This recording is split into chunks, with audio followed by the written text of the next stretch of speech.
শুধু কয়েকটি কথা বলবো। আজকের এই কর্মসূচিকে নিয়ে রাজ্যের বিভিন্ন প্রান্তে বিভিন্ন জায়গায় নানাভাবে বিভ্রান্ত ছড়িয়েছে। আশা কর্মীদেরকে নিয়ে, আশা ফেসিলিটার্সদেরকে নিয়ে নানা গুঞ্জন শুনতে পেয়েছি বিভিন্ন জায়গা থেকে। কিন্তু আসলে আমাদের দুর্ভাগ্য যে আমাদেরকে এখনো মানুষ চিনতে ভুল করে, তাতে আমাদের কোনো আশা যায় না। কারণ আমরা বিশ্বাস করি কাজে, আমরা বিশ্বাস করি রাষ্ট্রবাদী বিচারধারায়, আমরা বিশ্বাস করি রাষ্ট্র নির্মাণে।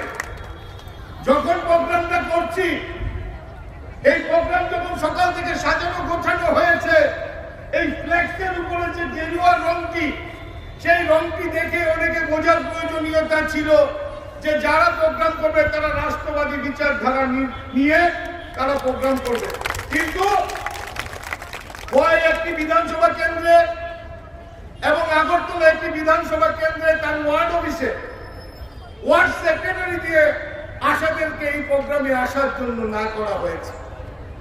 আমি খুশি হয়েছি যারা না করেছেন, যারা আশাদেরকে আসতে দেননি, সেই সকল তাদেরকে বলবো আগামী দিন সেই আশাদের দায়িত্ব আপনারা নিয়েছেন।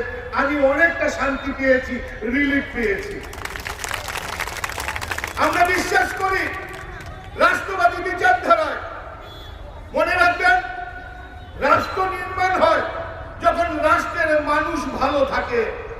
যখন রাষ্ট্রের মানুষ ভালো থাকবে সেটাকে বলা হয় রাষ্ট্র নির্মাণ। আমরা বিশ্বাস করি এই রাজ্যের আশা ফেসিলিটার্স এবং আশারা যেভাবে সমাজের শেষ অন্তিম ব্যক্তির কাছে যে স্বাস্থ্য পরিষেবা নিয়ে যায়, আজকে স্বাস্থ্য সেবাকে ধরে রাখার ক্ষেত্রে এই ফিল্ড থেকে কাজ তুলে আনার দায়িত্ব আশা এবং আশা ফেসিলিটার্স, এবং তারা রোজ বৃষ্টি অতিক্রম করে তারা এই স্বাস্থ্য দপ্তরকে আজকে টিকিয়ে রেখেছে। আজকে সেই সকল আশা দিদিদের তাদের চাওয়া যদি পাপ হয়, সেটা যদি ভুল হয়, তাহলে আমরা ভুল করতে 100 বার প্রস্তুত। কারণ আমরা যারা রাষ্ট্রবাদী বিচারধারা নিয়ে কাজ করি, আমরা বিশ্বাস করি শ্রমিকের কোনো রং হয় না, শ্রমিকের কোনো কালার হয় না, শ্রমিকের কোনো জাত হয় না।